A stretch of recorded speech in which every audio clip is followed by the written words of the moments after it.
So we're always going to identify our patient by agency protocol. We are also going to follow state and federal regulations. We are going to abide by standard procedures or standard precautions, make sure that we're wearing gloves, hand hygiene. We are going to ensure patient safety and privacy, as well as promote good body mechanics. Okay, so today I am going to be explaining the administration of enemas, rectal tubing, and fecal drainage device. So the first thing we're going to do is we're going to assess the patient and make sure and ensure that they are able to retain the enema. And then we are going to make sure that we either have a bedpan or a commode nearby. We're going to make sure that we gather all of our supplies of what we're going to be needing. We are going to warm the solution up. It's going to be between 105 and 110 degrees. We're not going to microwave the solution either. And then we're going to ensure that the clamp is closed on the drainage tubing here. And then we are going to proceed with filling up our bag with our warmed up solution. So there are different amounts when putting the solution into the bag. So for infants, it's 50 to 150 milliliters. For children or for toddlers, it's 250 to 350 milliliters. And then for adults, it's 300 to 500 milliliters. And then holding the tubing over the sink, we are going to clamp slowly just to prime it and fill it up with solution. Once we've done that, we're going to go ahead and clamp it back up. Once we've gotten our solution and we are ready and our things on the pool, we are going to assist our patient to their left side, ensuring that, that we have a waterproof pad underneath them, that our patient has something draped over them. And we are also going to make sure that we are applying lubrication to the end of the tubing. The next thing we're going to do is we're going to prepare for insertion.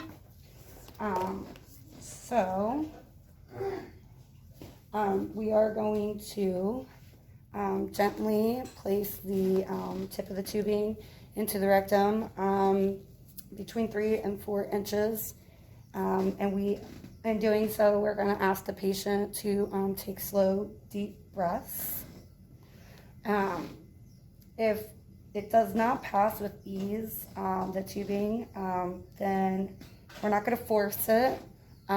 We are going to go ahead and we're going to infuse a small amount of fluid, and then we will then try again.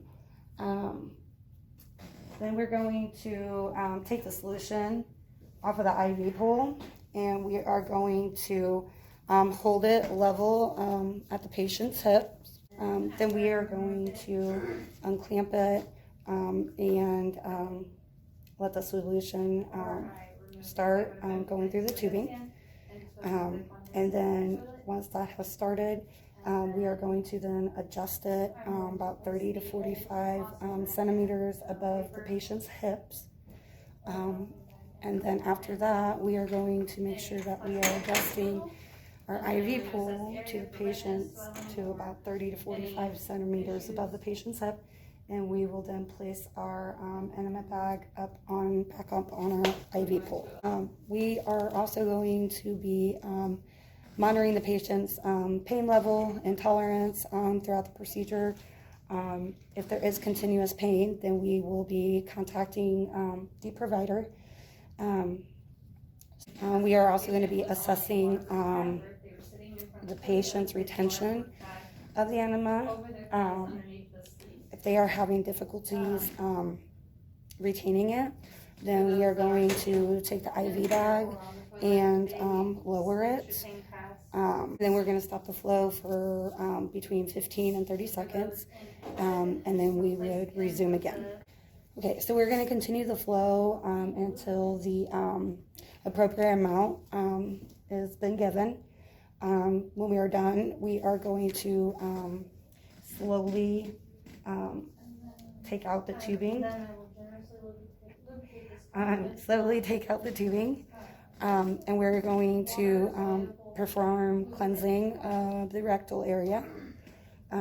If there is any kind of fecal matter or anything like that on the tubing, we're going to make sure that we are wrapping it up, either with a glove or a tissue. Once we've secured the end of the tubing, the dirty end of the tubing, we're going to set it aside. We are going to ask our patient to lay on her left side between 5 and 15 minutes. So once we've already disposed of all of our supplies, we are going to, and of course depending on the patient's mobility, if they do need assistance to either the commode or bedpan, we would assist them. And then of course, once they have defecated, we would be checking the stool's consistency, the amount, the color. Okay, for the oil and fleece enema, we of course will assess the patient for their ability to retain the enema. We're going to make sure that we have a commode or a bedpan nearby. We are also going to make sure that our solution is warmed up. We're not going to be using a microwave, and we are going to be using a bath thermometer to assess the temperature. Once we have our solution ready and prepared, we are going to assist our patient to their left side. We are going to make sure that we have a waterproof drape underneath them. We are also going to make sure that they are, we drape covering over them. And then we will be able to start the procedure. We're going to remove the plastic tip. And usually these come already pre-lubricated, but if we need to add more lubrication, then we can. So we are going to go ahead and insert the tube. We are going to go between 3 and 4 inches into the rectum. We're going to be advising our patient to take slow, deep breaths throughout this. So once we have the tubing inside the rectum, we are going to tilt the container, and then we are going to roll slowly while we squeeze. If there is problems with the insertion of the tubing, we are not going to force, we are going to remove, and we are going to relubricate and try again. So after we have put it in the rectum, tilted it, and we're going to make sure that we have released all of the solution, and then we're going to withdraw it, and we are going to take like a washcloth or a paper towel, or I'm sorry, a piece of toilet paper, or moist cloth, and just wipe around the rectal area. When we're done, we are going to make sure this gets thrown away in the garbage. We're going to take our gloves off. We're going to wash our hands. We're going to instruct the patient to lay on her left side between 5 and 15 minutes. We're going to make sure that the collates in reach, and depending on their mobility status, we're going to make sure to assist the patient to the commode or a bedpan when they have the need to defecate. For rectal tube, we are going to obtain a rectal tube. Adults can use between the 22 and 34F, but of course we are going to assess the size of the client. Between 12 and 18F could be used as well. We are also going to be assessing for baseline vitals. We're going to oscillate bowel sounds. We're going to percuss the tympany.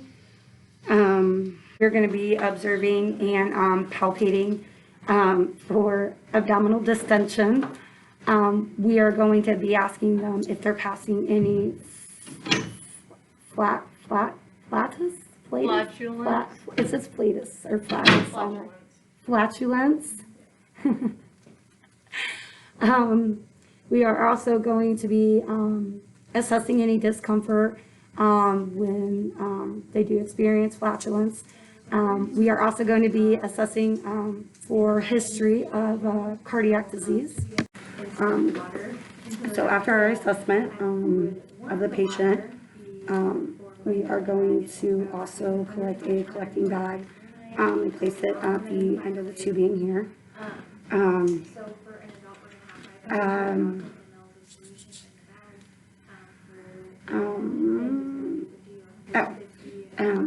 We also are going to, of course, put on our gloves. We're going to ask the patient to lay on their left side. We are going to make sure that they have a waterproof pad underneath them, and that we're draping the patient. And then we are going to lubricate the end of the tubing. Once you've had that, we are going to go ahead and prepare for insertion. So adults, you are going to go 4 to 5 inches. For children, it's 2 to 4 inches. And then we are always going to advise our patients to take slow, deep breaths. So I'm going to go ahead and insert the tubing here. If I had met any resistance, I would let some of us. And then for an adult, we are going to tape it in place. And for a child, we are actually going to be holding the tubing.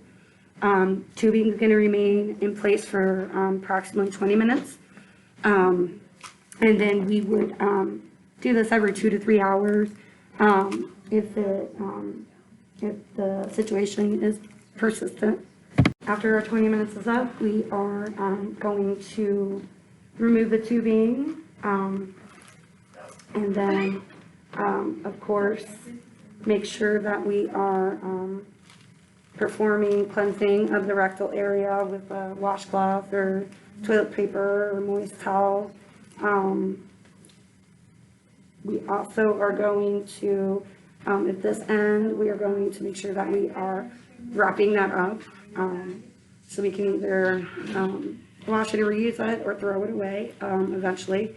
Then we are going to remove our gloves, of course wash our hands, position our patient, make sure that the call light is in the patient's reach, and then after that we are going to make sure that our equipment is disposed of. So for the fecal drainage device,